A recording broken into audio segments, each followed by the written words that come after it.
Hello everyone welcome back to my YouTube channel Shri education Odia YouTube channel को आपण मानक वर्तमान पे समस्त को स्वागत। तेबे पिला माने वर्तमान समय गोटे बड़ अपडेट आछि जोटा होछ तम मानकर सीपीटी 2026 रिलेटेड जेपली भाव में पूर्व वीडियो गुडी करे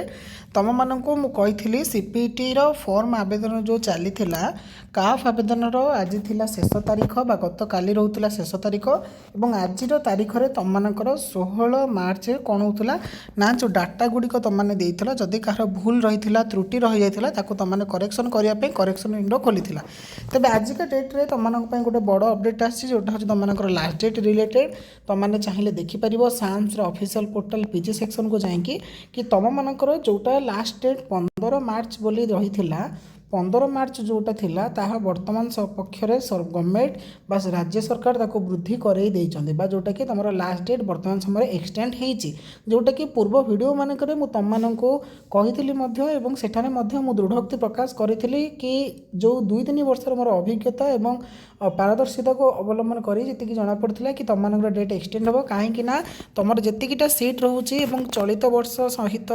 गत वर्ष गुड़िकर जेतिकी डाटा मु देखिथिली से डाटा अनुसार तुमर काफ फीस रिसीव से ही पान गवर्नमेंट से भाव में फी आदाय हो पान जो कि तुम डेट वर्तमान समय एक्सटेंड कर दि जाइए वृद्धि करा जाइए।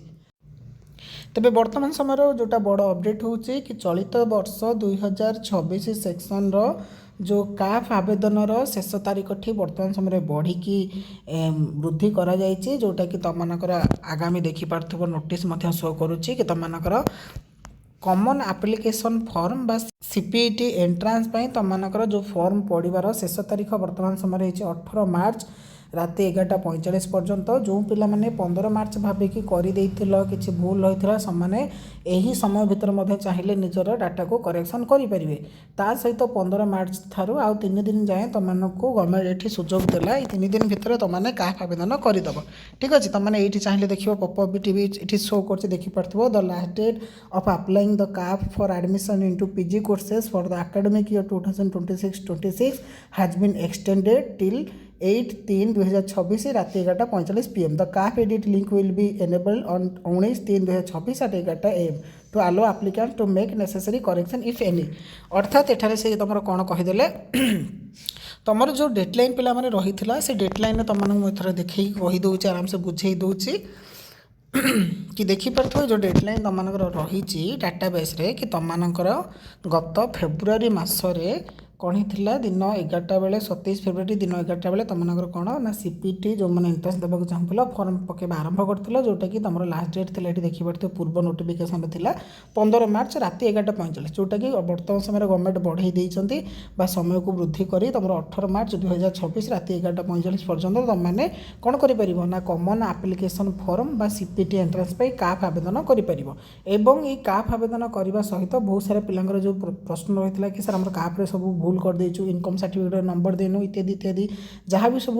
एरर कर से एरर गुड़ी को बहुत सारा पिला माने कौन कर वर्तमान समय ट्राए करते करने कि होनी कहीं होनी तार भी कारण देख जेहेतु तुम आवेदन शेष तारीख 18 मार्च को वृद्धि कर दिगला से तुम काफ एडिटिंग जोटा बा जो मानकर फॉर्म रे किसी भूल रही सठिक करने डेट घुंची जाए जोटा हूँ देखिपार 19 मार्च 2026 दिन 11टा ठारू राति 11:45 पर्यंत से गोटे दिन में ही तुम जहाँ भी भूल है तुमने करेक्शन कर ठीक अच्छे नुआ डेट अपडेट है तुम काफ आवेदन शेष तारीख 18 मार्च 2026 राति 11:45 पर्यंत वर्तमान समय पिलाने तुम पाखे समय अच्छी जो मैंने पकई पारन शीघ्र जाकि आवेदन करनियो एवं जो पिलाମାନଙ୍କର किसी भूल रही जाइथिला ना रे डिटेल्स रे एड्रेस रे रोल नंबर रे कि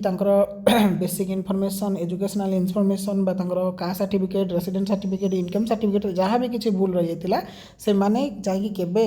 एडिट करें बा करेक्शन करें जोटा हूँ तुम 16 मार्च दिन 11टारू राति 11:45 पर्यंत तुमने कौन कर करेक्शन करें तेज आज सकाଳେ जो वीडियो मुझे अपलोड करी कि 16 तारीख जेहेतु आज थी तुम काफ एडिटिंग जोटा कि वर्तमान समय जेहेतु डेट एक्सटेंड है यही 16 तारीख काफ एडिटिंगटा एक्सटेंड होती तुम 19 मार्च 2026 दिन 11टा ठारू राति 11:45 से तुम काफ्र आवेदन शेष तारीख 18 मार्च 2026 रु दिन दिन सॉरी 18 मार्च 2026 राति 11:45 पर्यंत तुम मैंने चाहिए ना आराम से आवेदन कर तेरे पिला माने यहाँ था बर्तमान समय गोटे बड़ अपडेट आशा करी अपडेट भल लगी भिडियो भल लगे भिडियो को लाइक कर सांग सहित सेयार कर जब चैनल को सब्सक्राइब कर निहाती भाई सब अपडेट पाइबापी चैनल को सब्सक्राइब कर रखी देखा गोटे नुआ भिडियो रही जय जगन्नाथ वंदे उत्कल जननी।